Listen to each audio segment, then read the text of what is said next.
Allô? J'étais sur le point de m'en aller, puis il y avait quelque chose qui me trottait par rapport à ce que j'avais vu sur les réseaux sociaux, puis par qu'est-ce que je vois depuis vraiment longtemps, qu'est-ce que j'entends aussi, des fois autour de moi, qu'est-ce que j'ai longtemps cru aussi. Donc aujourd'hui, je vais vous j'enregistre une courte vidéo pour vous parler.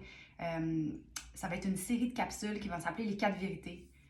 Puis aujourd'hui, j'ai envie qu'on aborde des affirmations positives. C'est vraiment quelque chose qui est super populaire, qu'on voit beaucoup dans les communautés spirituelles. Que si on répète des affirmations positives au présent, comme c'était déjà là, tout allait se manifester dans notre vie. Qu'on évitait les dommages de, exemple, quelque chose qu'on ferait ou qu'on consommerait qui serait nocif pour nous, simplement par une affirmation positive, par une pensée positive qu'on peut... OK, c'est de la merde.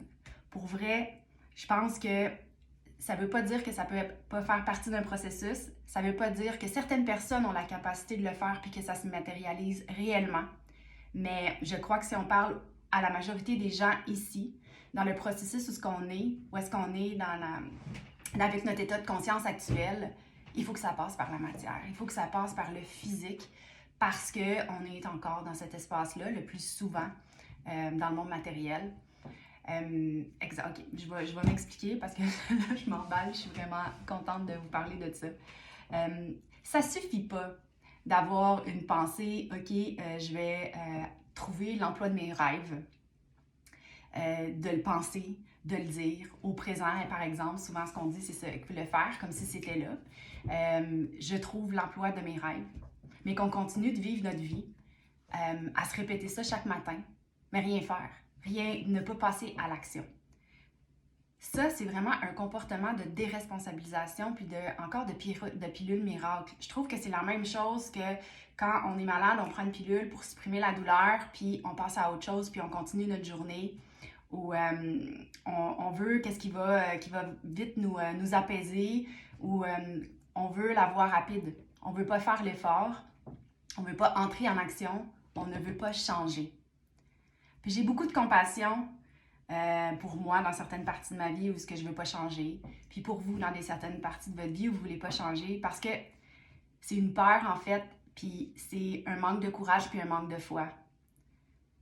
Quand on veut pas changer, c'est qu'on veut pas mettre l'effort puis l'énergie à faire ce changement-là présentement dans notre réalité actuelle. Donc, on préfère avoir foi en notre passé, donc continuer de faire ce qu'on a toujours fait, plutôt que d'avoir foi en notre futur, puis essayer de faire quelque chose qu'on n'a jamais fait. Fait que si on n'a pas la foi en notre futur, au champ des possibles, à l'invisible, au monde spirituel, comment voulez-vous que vous soyez capable de manifester à partir de vos pensées puis de vos paroles si vous n'avez même pas foi qu'il y a quelque chose de plus grand qui vous supporte puis qui vous guide? C'est impossible, c'est pour ça que je dis que c'est impossible. Donc, vous allez voir qu'une fois que vous commencez à faire des petits changements, un pas dans la direction de ce que vous voulez avoir, juste un pas, puis vraiment commencer à faire confiance puis avoir la foi qu'il y a quelque chose de plus grand que nous, qu'il y a quelque chose qui nous supporte, c'est là que vous allez voir des changements arriver dans votre vie puis que vous allez pouvoir, quelqu'un dit, manifester, créer, parce que vous êtes le propre créateur de votre vie. Il faut prendre responsabilisation de ce qu'on veut voir arriver dans notre vie, pas attendre la pilule miracle qui va nous amener ce qu'on veut dans notre vie, mais qu'on reste où ce qu'on est. Il n'y a pas d'espace pour avoir ce qu'on veut de différent, avoir la version de nous qui est différente. Si on s'accroche à celle-là, qu'on s'accroche au passé, il n'y a pas d'espace pour ça. Il faut créer de l'espace. Il faut avoir la foi, puis il faut être dans l'action. Il faut marcher vers ce qu'on veut aller chercher. Voilà, c'était ma première capsule, les 4 vérités. Je pense que ça va être vraiment le fun de partager ça avec vous. Puis je veux vraiment vous entendre. Qu'est-ce que ça a réveillé chez vous, que je dise ça? Est-ce que vous êtes en désaccord? Pourquoi? Je vais vraiment engager une discussion. Ça va être le fun. Fait que merci de m'avoir écouté. Puis je vous souhaite une belle journée.